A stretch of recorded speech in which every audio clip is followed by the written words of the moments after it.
बाजार में मिलने वाले सूप में और वाक्षी ऑर्गेनिक्स पर मिलने वाले सूप में क्या अंतर होता है? बाजार में जब भी सूप मिलता है तो उसमें कई बार एक्चुअल फ्रूट डाला ही नहीं जाता, इसीलिए आर्टिफिशियल कलर फ्लेवर्स डालकर फ्रूट के और स्पाइसेस के फ्लेवर्स को निकाला जाता है। वाक्षी ऑर्गेनिक्स पर जितने भी सूप आपको मिलेंगे उसके अंदर किसी भी तरह का आर्टिफिशियल कलर फ्लेवर आपको नहीं मिलता।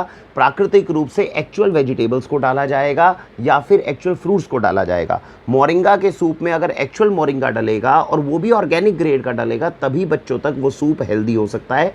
आर्टिफिशियल अगर उसका फ्लेवर डाल दिया जाएगा तो उसके अंदर ताकत नहीं आएगी। बाजार में मिलने वाले सूप के अंदर चीनी भी अगर डलती है तो रिफाइंड चीनी डलती है। हाँ, सूप बनाने के अंदर आपको कई बार लगेगा कि चीनी का क्या उपयोग है, लेकिन चीनी डाली जाती है, वो रिफाइंड चीनी नहीं डाली जाए। जो वाक्षी ऑर्गेनिक्स पर सूप डलते हैं या तो उसमें चीनी का उपयोग होगा नहीं, अगर होगा भी तो खांड यानी कि देसी खांड, ऑर्गेनिक देसी खांड का उपयोग किया जाता है। बाजार से मिलने वाले सूप्स के अंदर प्रिजर्वेटिव्स का उपयोग किए बिना उन सूप्स को बनाया ही नहीं जाता, जबकि अगर पाउडर फॉर्म में हमें कोई एक मसाला दिया जा रहा है तो उसमें प्रिजर्वेटिव्स की आवश्यकता क्या है। वाक्षी ऑर्गेनिक्स पर जब ऑर्गेनिक सूप्स अवेलेबल होते हैं तो इनमें किसी तरह के प्रिजर्वेटिव्स का उपयोग नहीं होता, इसलिए जब भी आप इसका उपयोग करेंगे आपको हेल्दी टेस्टी ग्रेन्स मिलेंगे। बाजार में जब कोई हमारे पास में सूप आता है उसमें ग्रेन्स का या तो उपयोग नहीं होता, और अगर होता है तो ये अनाज बहुत इंफीरियर क्वालिटी के होते हैं।